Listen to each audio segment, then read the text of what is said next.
Justin Fields has been in the NFL for 5 seasons, and there's this sentiment that Justin Fields still hasn't reached his potential. We have yet to see the best of Justin Fields due to him not being in a situation good enough for him to truly reach his ceiling.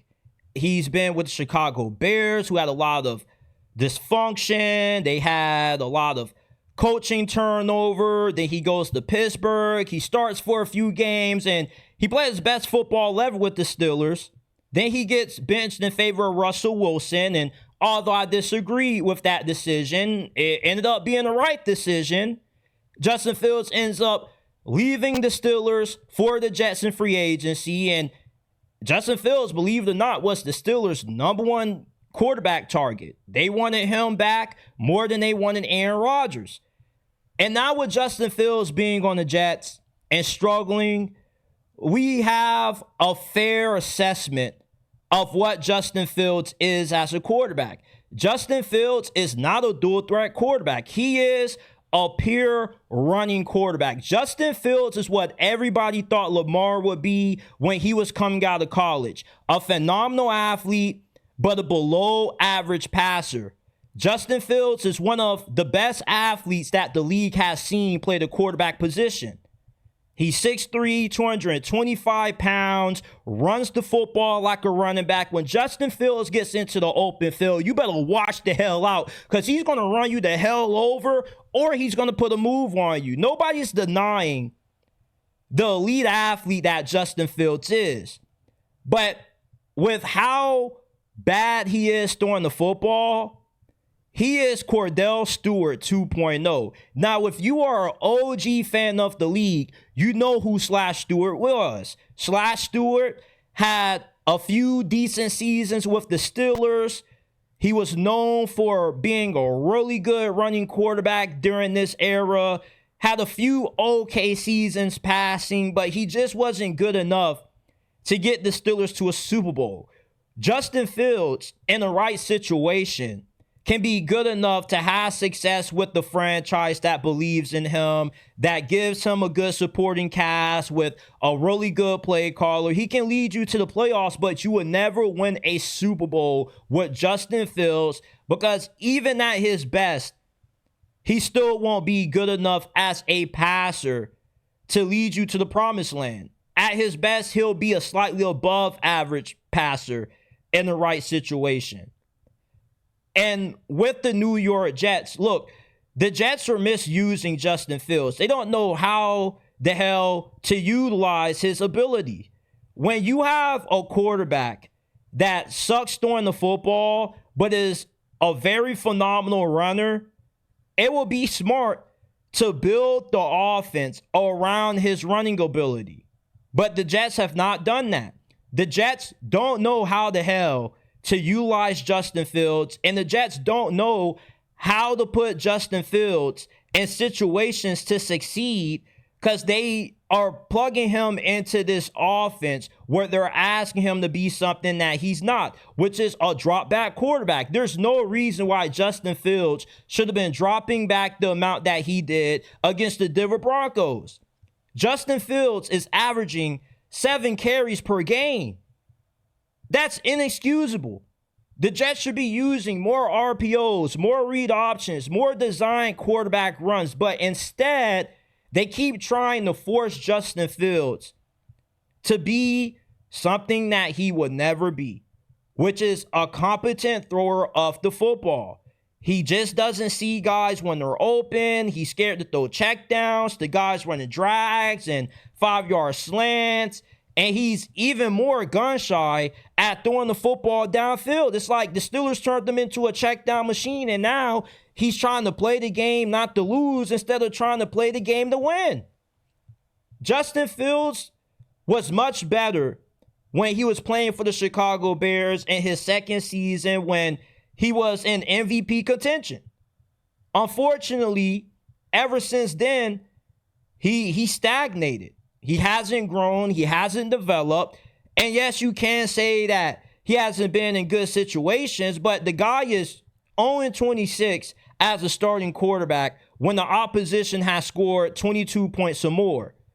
And when you have a record that mind-boggling, that bad, it's an indicator that although you're not all of the problem, you are part of the problem for the teams that you are on. Justin Fields is in a situation that the New York Jets don't know how to get the best out of him. They're asking him to be a drop back passer, which he doesn't have the ability to do at a high level. He's only running the ball 7 times a game on average, which is something that you can't do when you have a quarterback this gifted running the football. No RPOs, no read options, no QB runs, no creativity with the play calling. Just straight drop back and let's set Justin Fields up for failure is what Aaron Glenn and the Jets coaching staff have done. And although Justin Fields does need to be held accountable for how bad he's been playing over these last couple of weeks, because the stats are a lie. They say women lie, numbers don't lie. That's one of the biggest myths in the world, because when you look at the statistics, they will show you Justin Fields is playing efficient football. But if you actually watch the game, and I'm not talking about how he played against the Denver Broncos, I give him some grace for that game because the Broncos have arguably the best defense in the NFL. The Denver Crush is what they call it, or the Orange Crush. However, whatever they use to describe that defense, you knew the Jets were going to have a rough afternoon against that Broncos front, against that Broncos secondary. But the Monday night game that Justin Fields played a few weeks ago against the Miami Dolphins is what gave me the epiphany that we've seen Justin Fields reach his potential. He will never be a dual threat quarterback. He will always be a running quarterback. Justin Fields has reached the peak of development for what you see out of a pure running quarterback. He'll be a slightly above average passer at times, but on most occasions, he's below average to average in that department. He's a guy that if you're going to win games with, you got to run him like he's a running back. You got to give Justin Fields 15 to 20 carries a game, because if not, then your offense is going to be stagnant. He is not a quarterback that you just say, we're going to plug and play you into this offense. No, and you get Justin Fields, you have to redesign your offense around him because he's so limited as a passer.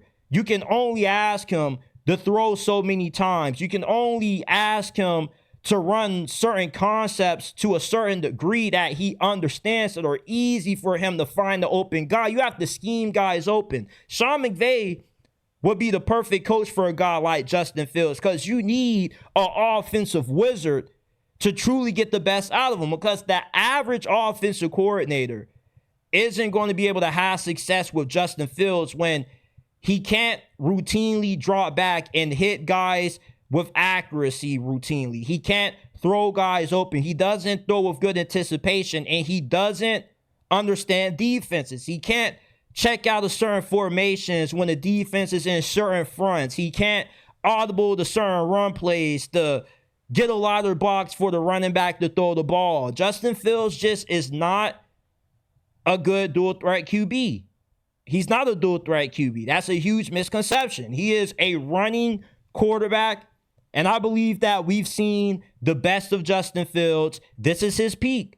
This is just what you get with Justin Fields. You're going to have games when he explodes for 150 yards on the ground, has like 220 passing yards with 3 touchdowns, maybe 1 interception.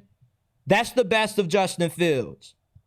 What you get out of Justin Fields on a week-to-week basis is a guy that is a better runner than he is a passer. And if you're not prioritizing running the football first, you're going to be in major trouble like what the Jets are right now. And I don't put all of this on Justin Fields. I put this on Aaron Glenn and the staff, overpaying for a guy that didn't really have that huge of a market. And you give him a first-time offensive coordinator, learning on the job, and he's tasked with trying to have a successful offense when he doesn't have the fundamental part of having a competent offense, which is the ability to throw the football, because Justin Fields can't do it at a high enough level. And that's why the Jets have the record that they have. If your quarterback can't throw the football, and they always say it's a passing league, and he's a better runner than he is a thrower, you're going to get the results that you've seen so far out of Justin. A lot of volatile play, throwing the ball, a bunch of turnovers, a lot of 3-and-outs, a lot of inconsistency on offense. If Justin Fields ends up shaking back on another team, it'll be one that has an offensive-centric coach and one that actually knows how to build a scheme around a true running quarterback, which is what Justin Fields is. We need to stop calling him a dual threat. He's not a dual threat. Being a dual threat means you can run and pass. Justin Fields can just run. He can't throw. And I love Justin Fields. He won me $2,000 in my fantasy league 4 years ago. I believe in 2022. And he's a good fantasy quarterback. Colin Cowherd said it perfectly. He's a good YouTube quarterback. If you showed a casual football fan some Justin Fields highlights, they'll probably believe he's a top 5 quarterback. And I'll be right along with them. And if you look at the stats, you would see, yeah, Justin Fields looks pretty decent. Not his fault the Jets suck. But if you watch the entirety of these Jets games and you see the throws that Justin Fields leaves on the field that he's scared to make, 3rd and 5, you got guys running wide open on drags and slants, and Justin Fields just doesn't see them.